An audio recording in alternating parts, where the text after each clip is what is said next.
ตามหน้าสร้าง เฮ้ยเบา มันสิมาถ่วงไหมมันก็บ่คือเลยเนาะมันถ่วงเลย เบาแล้ว 3 คืนก็ร้ายค่ะ แต่หัวงามๆเนาะ ยังคือเลือกเสื่องไว้อันนั้นผัด เอ้าคือกระเสื่องไว้แต่ พี่ ว่า น้องทีแรกก็ว่าสิบ่ได้นะก็ได้อยู่เด้อจ้า เทนี่ เอาเท ก่อนอื่นสิเอาอันนี้มันออกก่อน เราก็จะมาล้างแล้วเราก็จะต้มหรือหนึ่ง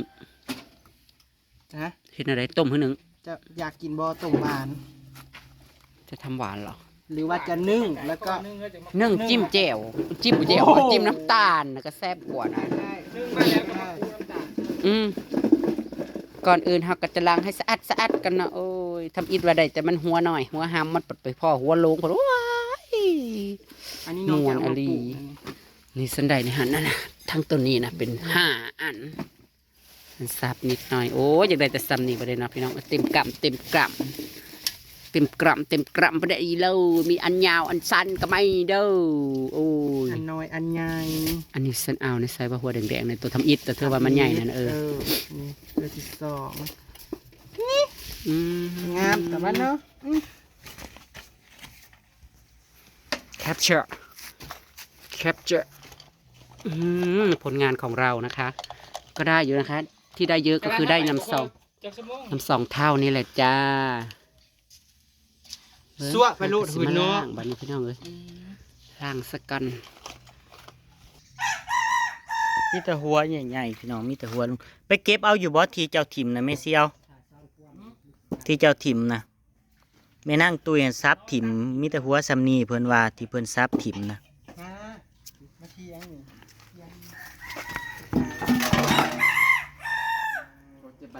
คันเป็นคือมือคันนั้น เจ็บบันเดาเจ็บบันเดาเอาพร้อม1 2 3ในลายเติบหมู่กับว่าสิโพดคายกับหมู่กับบ่ให้คายซ้ำ มาขายอีหยัง อืม หมูหากินหาอยู่หากินบริหาขายหาเขาเป็นบ้า ว่าสิคายรถ80กับบ่ให้คาย รถเราต้องบริขายเด้อดิคนทุกคนเนี่ย อย่าถิ่มกิ่งมันน่ะอย่าถิ่มเขาสิเอาไปปลูกเพิ่นไปถิ่ม ไปภาษาเนาะ อหย่าง ปลูกกิ่งมันก็ได้ หัวมันนั่นอืม คิดแต่แม่ บ่ได้คายดอกคลิปนี้กับทุกคน อ้าว อ่า คันไม่จักเนี่ยนะ กินดิบเลย พูดให้สิเคย ไอ้ต้องคลิปเลี้ยวน้ำมูลแน่ ข้าวไปแกงใส่หน่อไม้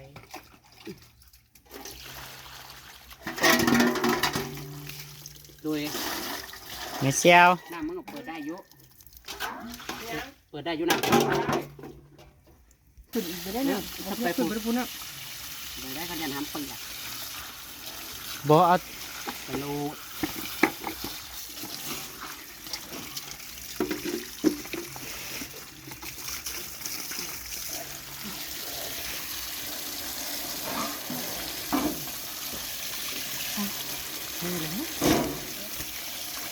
เบิ่งเนี่ยเพิ่นยังมาปูอยู่ มันเป็นคนดังไม่ดังแม่ เป็นคนดังนะเป็นคนดังเห็นหนังเลย มาเด้อไผอยากกินมันบ่แซ่บ มันแซงนะจ๊ะพี่น้องมันแซงจุ่มมันไม่มัดมาปลูกได้เหรอ มันก็ขึ้นในกับหัวมัน มีหัวหน่อยหัวใหญ่ดังไฟในอีน้อย อย่างนี้ก็ปลูกติดอามาเนี่ยสีไข่เนี่ย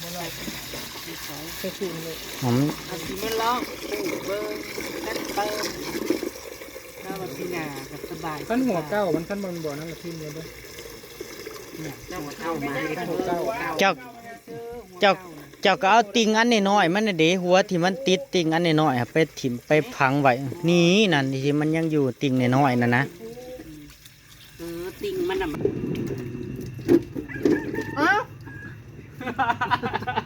อีหยัง ไก่คัน ไก่คันอยู่ในทรง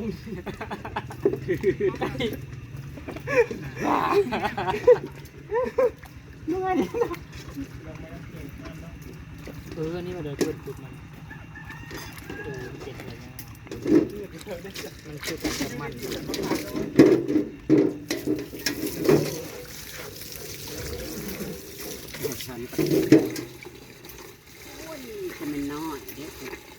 มันบีบเนาะ แต่ตัวน้อย หน่อยโผล่เพราะมันแผ่ได้เลย แกได้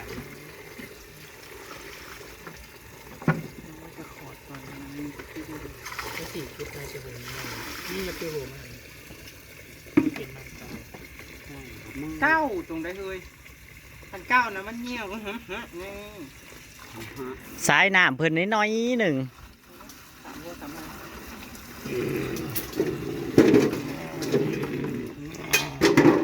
ล่างจ้าล่าง หามาได้ก็ล่างเฮ็ดกิน ตอนเบาน้ำเราล่างนะจะเป็นเราเสียนเราบิดหัวมันว่าสั่น เล่านี่เมียเจ้านี่เบิ่งเนี่ยลูกอยู่นั่นเบิ่งเนี่ยนะ เบาน้ำลูกแม่วันเจ้านี่ ผัวยิ้มแซงเลย เจ้านี่เป็นอันรังจักนอนเด้อเจ้า อันนี้ เนี่ นะ ย หัวเก้าเขาคุดหัวไม้เขาคุดแล้วมันจะเหี่ยวเลยจะกินได้มันบ่เป็นหยังกัน เราจะกินข้าวกับอะไรเดบัดนี้ กับสวัสดีเด้อพี่น้อง มีแรงหืดที่สนอง กับเมนโต๊ะ กันคอ ตะพังหัว สำยอมแพ้ ของเนี้ยเพิ่นมาทันเด้พ่อเครือมันเจ้า ปีนหวยปีนฝา โอ้เป็นแต่จะได้ กว่าสิได้แต่ละหัว เอาขุดอยู่บ้านเป็นลิงไปเลยนะมันไปตามติ่ง เราก้นปีก้อนเนี่ยนี่คือซ้ำแค่นี้ น้ำตามติ่งยาวๆ เราไปพอ ท่านลงไปทั้งคลองทั้งที่เจ้าเขาบอกค่อยคูดเลยเขาก็คูดอยู่ว่าใส่ลงบุก คุด เอาไปบ้านงานไอ้เน่าไปนี่เขาก็ขุดแต่ว่าเราน้ำตาม คุดโลละ80 บาท ไอ้สิบ่อยากขุดเนาะขุดดำเลยก็ได้โลเลย เมย์เพนซีนั่นเอง โลนึงเลย แต่ว่าเขาไม่แนวโหซับได้เอาแต่โหมาซับ ข้าว ถ้าสิปอกก่อนบ่ เบาคันสบายกระป๋อกันเบอร์อันนึงก็ แล้วจะมาเปล่าเอานะ มันจะบ่ยากมันจะบ่เหนียวเนาะ เพื่อสก้อนใบทูเอาไปได้ปะ เห็นบอกทั้งเขามันปล่อยน้ำบ่ตกกันบาดเขาใส่น้ำติ่งโอ้ยคือมักตก บดใส่น้ำ ของเขาน่ะเจ๊ที่แม่หม้อ เอาไปแช่น้ำอันนี้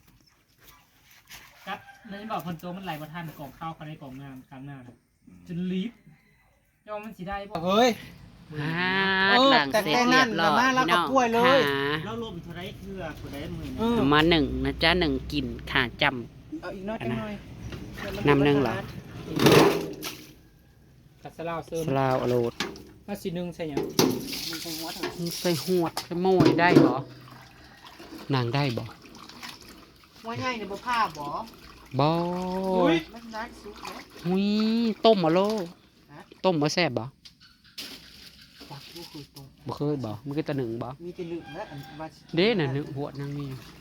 อันว่าชีอัน เอามันลงทางลมได้ชุกอยู่ดอก อันว่าชีจ้ำเนี่ยมีแต่ อืม หนึ่ง ได้อยู่ ต้มว่าหันต้นเนาะ เมื่อยก่อนพี่น้องเอ้ยเคลื่อนเจซีน่ะเคยไปคุดครั้งแรกจ้ะเมื่อยเคยคุดแต่มันเทียนจ้ะที่แรกเรามันสิง่ายโอ้ยน้ำติ่งมันนี่ก็เมื่อยดินมันผัดเหนียวได้บาดนี่ คุดบ่เป็น คุดบ่เป็นกระซับจ้าขุดไม่เป็นก็สับจ้าต้องระวังนำติ่งนำตร่องมันไปท้ายเท้าถาเบิ่งตอนเท้าหนึ่งสุกก็แล้วกันคันอยู่เด้อมันถือแขนนี่โหล้มบ่ป้าจะบ่เต็มสวดโจโก้บ่เฮ้ยมันจะไม่สวดโจโก้หรอ มันจะห้องอื่นๆนะ น้ำจะลายต้น น้ำเกิน แล้วค่อยๆเติมเอา เนาะแบบว่า ปากกว้างเนาะ โหล้มมัน ปากชันบ่ โหลงมันลงก่อน เนี่ยมันมีสุกโอ้ลงมันนี่ ไม่ได้จ้ามันหนึ่งกินหนึ่งมันแซงน้ำกันได้จ้าแต่ละมือแต่ละเดย์ฮะแต่แนว ว่าของชอบเลยนะ เนี่ยกินแนวอยากเด้อจ้า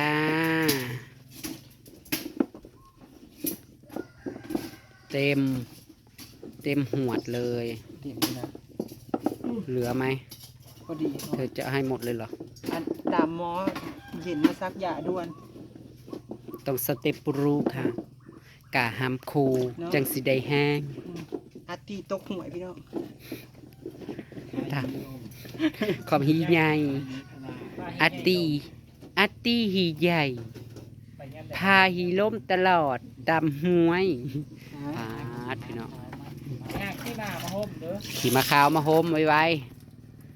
บักแอลฮักลายเถื่อลายที่ลาย เอ้า จังว่าแหกม่าน พวกนี้เราได้เห็ด ไผได้เฮ็ด การละป้อน บ่อยากเด้อย่ามาเว่าในเฮ็ดยามนี่ยานเบื่อ เห็ดรวม เฮ็ดร่วมออกแล้วเนี่ย อ้าวนึ่งไป1 ชั่วโมง คนมาจ้า อีกชั่วโมงหนึ่งมากินน้ำกันพี่น้องสึกอาเจ้า น้ำมะนาวกินอยู่ใส่สู้กูสิมากินน้ำสู้ มาโลด เนาะจังหน่อยก่อน มาเด้อนางอำมาลากาลกินีสีบ้านเมือง กินแล้วนะแต่มันไม่สู้ เหมือนคนหูมาหอดกันนอนสุก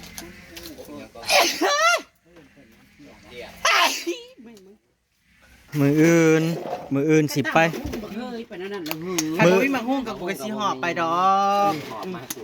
มืออื่นสิไปซอยนางพี่น้องนางก็เลยบอกว่าสิเอาหยังให้หมูกินนางว่านางเขียดนางนอนคิดนางคิดอยู่ กินอยู่มื้ออื่น อืม ตามอีกแล้วบ่เฮ้ย มืออื่น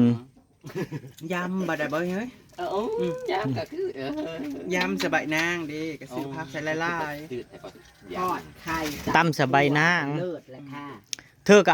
ก็ไปสื่อสบายนาง2-3 โลมาอา ๆ ด เฮ้ย น้ำเอ้ย ฮะ มันบอกว่าญาติหมู่เมื่อญาติหมู่บ่อิ่มกับข้าวกับน้ำข้างัวโลด เดี๋ยวมันกระโดดไม่สนแกผู้ใดเลยยังโอ้ ไม่ชิวเมา เห็นไม่อยากได้ยัง ถ้าสิว่ากันย่าบอก เขา น น อ อน น อย่าง เขา เดี สิ ยวน อนเขาจะว่าเสียงดังกับตายาเขาไม่ได้สนแค่กับผู้ใดเขาสินอนพันเอาเหล็ก3 โต เรายิ้มอยู่ได้ฮะเราได้ยินนะเรายิ้มอยู่ ไอ้บ้านนี่คอยกระทืบเลข450 ล้านนี่เขาก็รวยเขาก็บอกน้ำ เนาะ คน ของเนี่ยขอนอนฟันเอาเลขเนาะ เขานอนพันเอาเหล็กนี่เขาเขียนนี่ ให้สิว่านั่นได้กับยาขอนอนฟันเอาเลข ถ้าเธอถือ เลข450 ล้านขึ้นมาเนี่ยเขาก็ไปเอาน้ำคนหัน เออ เขาก็ไปจ้างผู้ชายมาเซอร์เวอร์อยู่เฮือนคนเขาสิแค่เพียงซัมมูสุบใจอย่าไปเกี่ยวข่าวลมไปหรือไงชุกเลยนะ ตาย เจ้าแล้วเป็นบ้าฮะแต่ยันอยากแนวกิน มันเครียดทั้งบันท้ายมันลมเมื่อกี้นี่มันก็ยังมาเครียดหมูสิไปซอยเขามันมืออื่นอีก อันไหน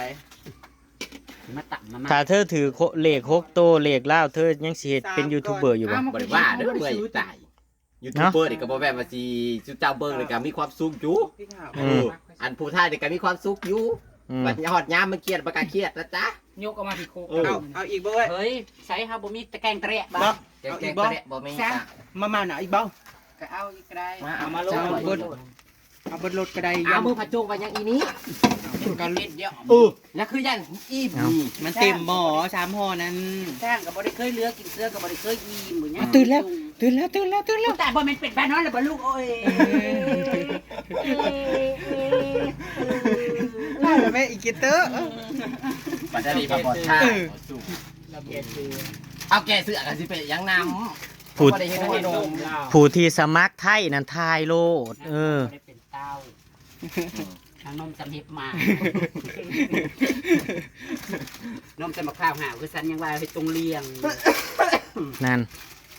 อย่าบอกนะสิบ่สบายแล้วหมูสิไปซอยมืออื่นนะ โอ้ ไข่บ่อยู่ ไก่อยู่ ซุมนางสิตั้มมาใส่พักพี่น้องอันนี้คือสีเจียวไข่อืม เฮ็ดแล้วด้วยตามสบาย เราสบายเด้อบ่ อาเธอก็อบแมวที่สุหมูกิน ตัวสิกินบ่เท่าไหร่ ข้าก็อยากซีมอยู่ แซ่บด้วยจ้าเนี่ยเด่นกับคอ เธอสิเครียดยังมือแรงเธอก็จับเป็ดจับไก่เธอก็มักใส่ตู้เย็นไว้มืออื่นกับปิ้งเป็นโตอยู่โฮมหมักม่วงนั่น ไก่ก็บ่มีเกียดอีกเด้อเฮ็ดก็บ่มีไก่ก็บ่มี เอาเบาเอาสิเอาให้ยืม ยืมกินบ่เอ้ย น่าจะอยากอีซังขนาดบักได้นอกก็ยังเลี้ยงหมูกระทะ เขาเกี่ยวเขาล่มๆกันสิให้หมูกับหมูไปเกี่ยวข้าวกับเลี้ยงหมูตะวันเนาะ สิให้หมูกินกบกินเขียดมันก็บ่คือได้อีน้อย มันต้องตำสบายนงสบายห อ น้า ยากกินอยากไปกินยังเด้อนี่นะเฮ้ย แต่ยังก็ เขา คือ เปิดร้านอาหารบ่ได้นี่นะก็คือเลยถอดว่าเป็นของประเทศจีนเป้ายัง ผู้ซื้อกว่าเสียงมันแปลก อย่าคือคน อย่าขึ้นระบายความในใจในหมูสิไปซอยเขากันนะเกิด อันนี้บอสยังบ่อยากให้หมูไปหานะ สัมพ่อไปอยากให้หมูไป กินนะ จักสิ เบาน้ำจักให้เรายืมเป็ดยืมไก่เนี่ย โอ้ย2ตัวนะของพี่ปีใหม่ของพี่นะบอก พี่โน เอาไปมัน 500ค่ะคันสั้นๆแหละฉันสิเอาไปของตัวกินนั่นเด้ ขั้น เนาะ สั่นสิเอาไก่ไปซะเอาไก่ไปไก่ตัวหนึ่งไก่ของพี่ฮะ ก็มีอยู่ได้อยู่ บ่กินเลยได้โอกาสเลย ว่าตีหมูสิเอาไปสิมาเกรงใจหมู เอาสิมาเห็นอะไรใจเราว่าเขาปิ้งมาโตบ่ ปีงเบิดตัวเฮา เอาเครื่องเด็ดเอื้อ เราปิ้งอยู่กินพิสดาร ปีงเป็นตัวแซ่บเฮามักดี ใช่เลยหมูมันน่ะ หมูมันอยู่ที่ ๆผี ลงทางน้ำมันนี่เป็นอะไรน้ำนัวมันเนาะ จนมันจะอืดเองมันดอก แน่พักนี่เด้จ้ะ ถ้ากระไรลาย พักกระลวกก่อนบ่ แต่ละขั้นตอน ใช่ แต่ละขั้น น้ำพักตัวนี้ น่ะเขากำลังนอนฝัน ขยกเลยเด้น่ะ อืม ขยกเลยตื่นแล้วบัดนี้หายแอบแล้วบัดนี้ เธอก็ตั้มเครื่องอาร์ตตั้มเครื่องถา เครื่องบ่เฮ้ อื ย ม มะเขือมันบ่ได้ ตั้มเครื่องได้ น้องมักที่ข้าวนี่แหละ มันคือหาวแซ่บ มันนั่นแหละ เอาโคกอันนะพูนโคกใหญ่พูน มันไม่พอได้นะ เอ๊ะ กระบอกสุเว้าดังกันเว้ากันแค่คอยทีละ นี่ทาน ทา กั ง น บริควารเก่ง อื จ้าม เว้าหยังกับประมวล โอ้ยมันลี ประมวลผล ประมวลผล ซ ซะก่อน อืม ตาได้ได้ เค อ รื่ ยู่ องไว้ให้เธออยู่ โต ประเด็กเรายังอยู่ ได้แต่แตนต่อมันถึงเลขแตนเด็ก วัด หืม ประเด็กเรายังอยู่ เบรกยัง นี่เราจะมาทอดไข่ใส่น้ำมันหมูอร่อยๆวันนั้นยังอร่อยเนาะ ได้นี่จะน้ำมันหมูน้ำมันหมาพร้อมจ้ะ อืม แต่หยิบมือได้ป่ะนี่ อืม เบิก คือว่าไปเอา เฮา นี่ก็ พออยู่เฮ้ย คือว่าไปเอา หยิบ สี เหรอ มันเข้า พ่อแล้วเอาเผ็ด แซ่บเลยหอม ๆเฮากับเฮาบ่ต้องไปแต่เช้ามื้ออื่นนั่นไปแต่เช้าก็มันยากกับเขาวกับปลานะไปสักเที่ยงให้กินรอบเที่ยงกินรอบเที่ยง ข้าวเช้าก็มีให้กินอยู่ เอาหากว่าเครียดเรื่องกับเขาวกับน้ำเนาะ แต่สีทาลายคุบเป็ดคุบไก่ข้าวเจ้าแค่ปลามาสู่กินพออยู่ครับพี่กิน พ่ออยู่เฮ้ย กินได้ไง สิบ่ได้ไปลักตัวอย่าไปลักเอาอยู่ได้ฮอได้เฮอ ง่วงบ่ ฮะ โอ้ยบ่แม่นไก่ง่วงอีหยังนะ ห่าน หรือว่า เอามีด ไก่ ติ ต๊อกก็มี ไก่ตอกอุ้ยอยากลองกินไก่ตอก ไก่ต๊อกไผ่ไก่ต๊อกได้ขากกันเลย มันแสบบ่ไก่ตอกน่ะมันเป็นรสชาติจังได แค่ว่าอยากให้มูกินย่างกันสิเป็นย่างกลับไปบ้านในฮอนะก็ว่าอยู่เนื้อเลย บ่ ก็กินย่าง อย่าไปขโมยหัวหมูเขาได้ฮอใดออกมาสู่หมูกินบ่ได้เด้ตายใด พัง อืม กูบอกว่า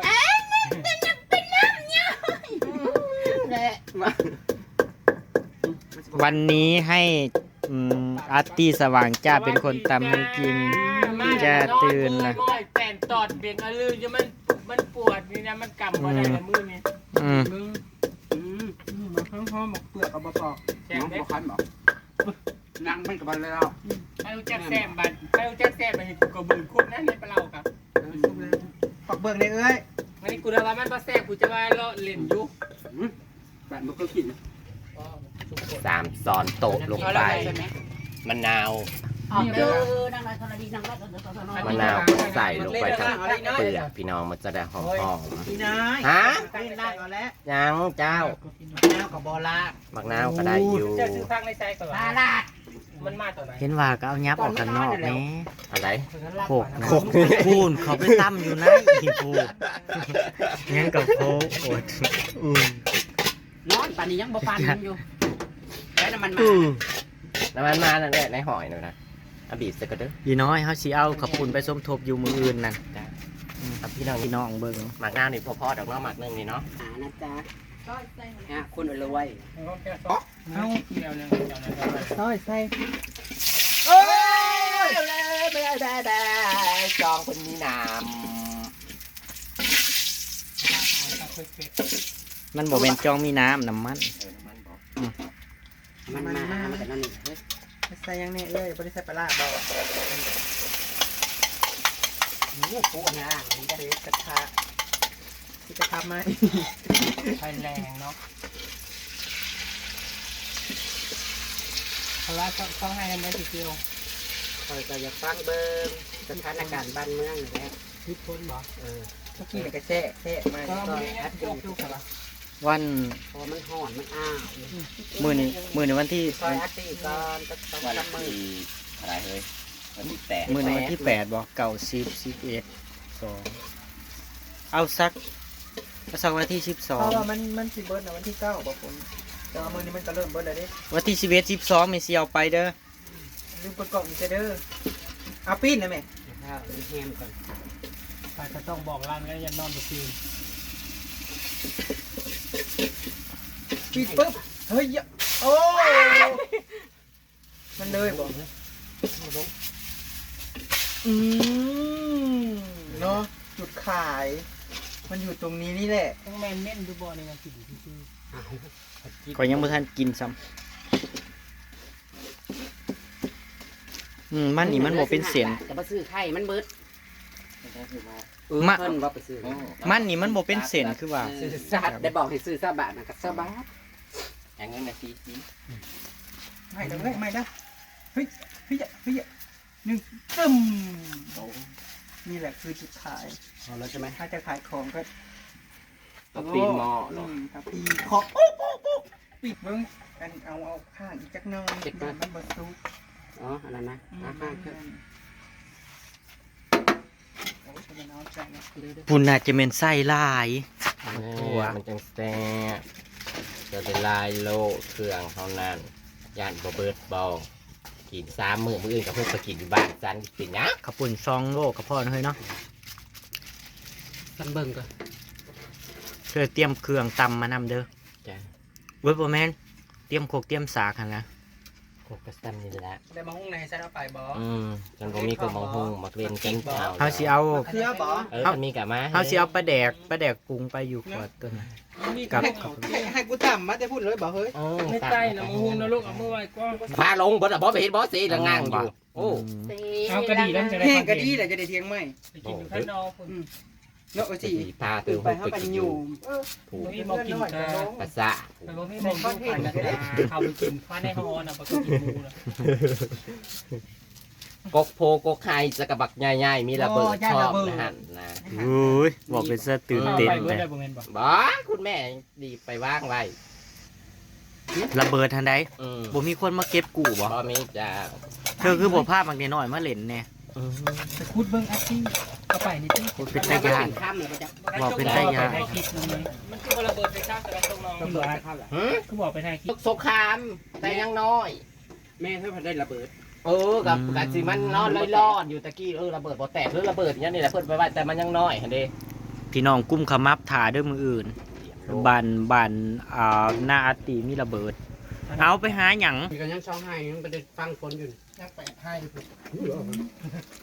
บบให้ได้ร้อยช่อง ลอยปากแล้ว เนาะบ้านเจ้าคือสิมาทำคันมันมีใคร แล้วถ้ายกออกกูสิเอา จะได้กับบ่พ่อปลาแดกมันเครื่องตำมันหลาย น้ำต้มจะทิมเนาะ เขาก็จะไปจอบ โอ้ยแซ่บเด้มัน ดูสิมาคันไปคืนบ้านน้ำกันหาจอบมัน เก่งในมื มื อ อ เลย ข้างนอกได้ข้างเธอได้ขึ้น มันก็แค่เจ้าเงาอยู่เฮ้ย เก่งในมือเลยจะกินได้เนื้อพ่อดอกนี่นะ ตัวคือบ่ใส่อันนี้มันน้ำกับปงมันแซ่บจ้ะ มาสิมัน มันขิว แซ่บ มือได้จะกินท่านมูได้ ขออนุญาตเดี๋ยวนะทั้งหาอยู่มันจ้ะ ตื่นไปได้ครับว่ะ มันต้องได้ตื่นอยู่แล้วสัตว์ตาม ข้าวในยักได้น้ำเด็บตรงจวงนะ นัวเหรอ นั่นแหละเฮ้ย นัวกระแดงนิดนึงบ่นัวเลย เขาก็ว่าจะมา เกี่ยว